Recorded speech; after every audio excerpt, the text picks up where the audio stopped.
Everyone, I know a lot of you have been having questions about the redesign project from a couple weeks back, and so I wanted to try to clear that up for you. I know it's a difficult thing. It's a big thought exercise, right? It's kind of to work your brain. But in a nutshell, what I'm asking you to do is think about a problem that's going on in the world at large or just in your own life because of the coronavirus. And then once you've picked a problem, think about that problem and then pick something or some place that you want to try to redesign in order to address that problem, to try to help fix that problem, make it better. And then the last part, the hard part, is you do that redesign. So a couple things to point out. A redesign is not something that already exists.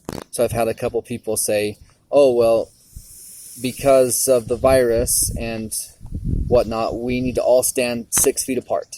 That is a thing that's true, but it's not a redesign.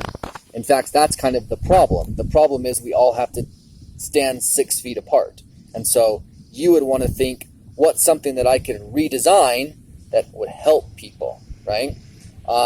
So I'm going to give you an example of that stores and places have already done, so you can't do this as your project, but it's a really good example of people in the real world doing this. So we have coronavirus and we have a problem. The problem is everybody has to stand 6 feet apart, but a lot of people don't do that, or they don't remember to do it, they don't think about it, right?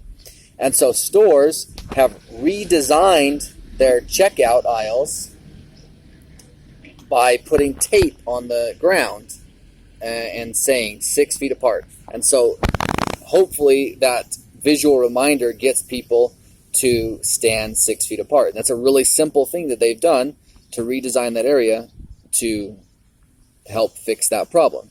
And you could do something big like that. So you could try to redesign different parts of the store. You could try to redesign maybe there's a way that you could redesign toilet paper or redesign the toilet paper aisle to make people less likely to hoard toilet paper or make the toilet paper last longer. If there's a way that you can think to redesign toilet paper so it lasts longer. But what you can't do is say, oh, my redesign for toilet paper is to say people can only buy one roll of toilet paper, one thing of toilet paper. That's something that already happens. People are already doing that. So that's not a redesign. That's just doing what stores already do.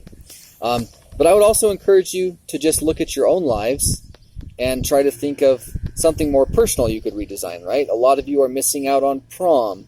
A lot of you are missing out on graduation. You're missing out on all these kind of rituals, like we call them, of school because the last part of school is over. So how could you redesign a dance in order to make it something that could happen right now? Because obviously we can't do a dance. But you could redesign a dance. What would a dance online look like? What would an online prom look like? That's a redesign you could do. So hopefully that helps. If you have any other questions, feel free to email me, and I will do my best to answer them. But that's the redesign.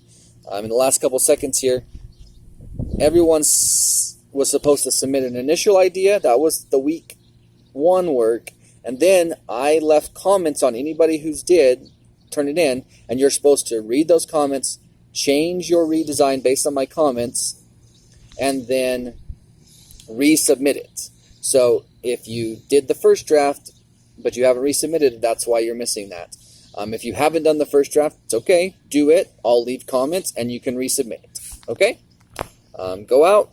Think hard. It's hard work, but it's good for you. It's real world thinking. That's what art does for you. It gives you real world thinking. So good luck.